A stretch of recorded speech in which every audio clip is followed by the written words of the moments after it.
we've looked at manufacturing, we really haven't looked at why manufacturing isn't working. Sometimes it's just related to the tariff system. And it may be easier for Indian companies to manufacture abroad and then assemble in India.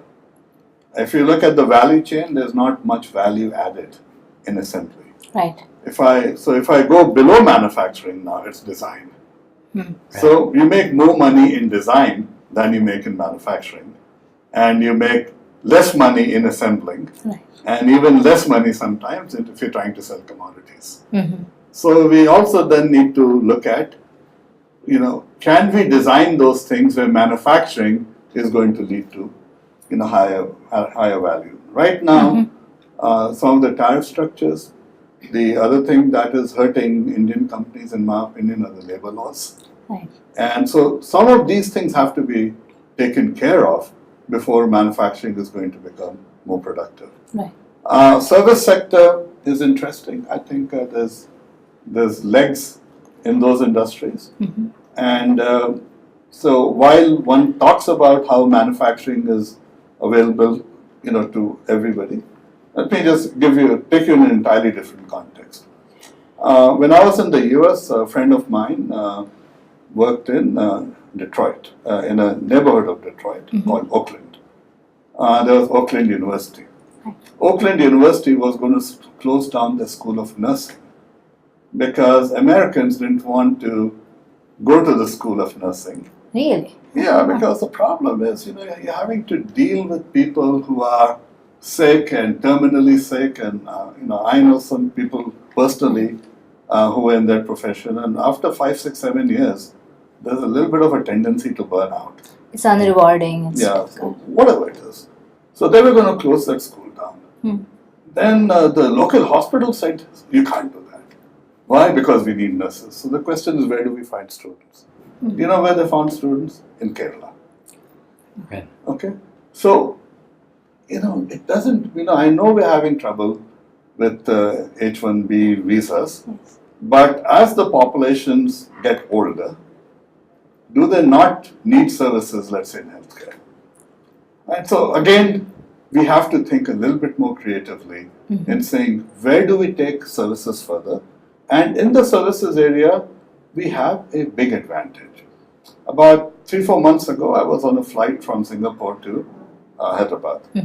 And the person sitting next to me was a liver surgeon who did liver transplants. And we were chatting, and he said, I was asking him, why are you going to Hyderabad? Then he said, I'm really envious of my colleagues in India. So I said, why? Singapore, you get paid more, this, that, and the other. He said, no, you don't understand, sir. He says, if I am lucky to do 1 or 2 liver transplants a month in Singapore, my colleagues in India are doing 1 or 2 a day. So practice makes perfect. So there are some areas where the scale in India is so high that we can actually, and the service sector is actually one of them. So, why can't we be one of the best globally?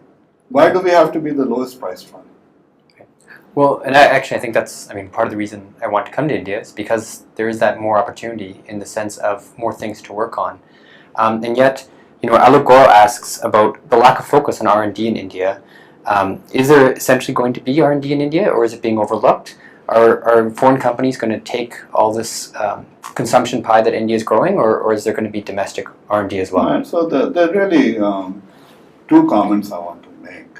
One is, indeed, the R&D is very low. So if we look at the Indian telcos, did they develop any of their own technology? They were initially buying from Ericsson, and they were buying from Nokia Siemens, now Nokia Networks. And then along came Huawei, who had a lower priced product because they already had the China Mobile contract, and because of that, they could underprice in India also. There's probably a bit of government subsidy as well. So Huawei found a way to do R&D and move up the value ladder. And now they're giving Nokia and Ericsson a run for their money in Europe. We used originally the the Nokia and the Ericsson equipment. Now we're using Huawei equipment, but we never bothered to develop the technology. So earlier on, I was making the comment that there was no margin in design Yes. relative to manufacturing, relative to assembly, and so on. So we are not doing enough. I didn't mean to just pull up telecom. I think if you go across industries, we will find that we are not doing enough R&D. It is changing however. So if you take Cummins, their design center is in India, their manufacturing is in China. So it's not always true, but design is our strength. So just as we have Make in India, why can't we have design in India? Right. As a campaign. Right. Actually, a lot of design is being done in India. So one of my students from Texas, he was head of Texas Instruments India, and he told me that the Bangalore operations of TI, now this is several years ago, I don't know the current numbers, but at that time, the Bangalore Center for Texas Instruments was one of the most productive when it came to research in the world. So to some extent, work is being done for the MNCs. Right. It is being patented in the West. So please don't undersell. What we need to do is find ways to do better value capture. So therefore we have to ask the question, why is it being patented in the West? Right? So we have to improve our IP strategies.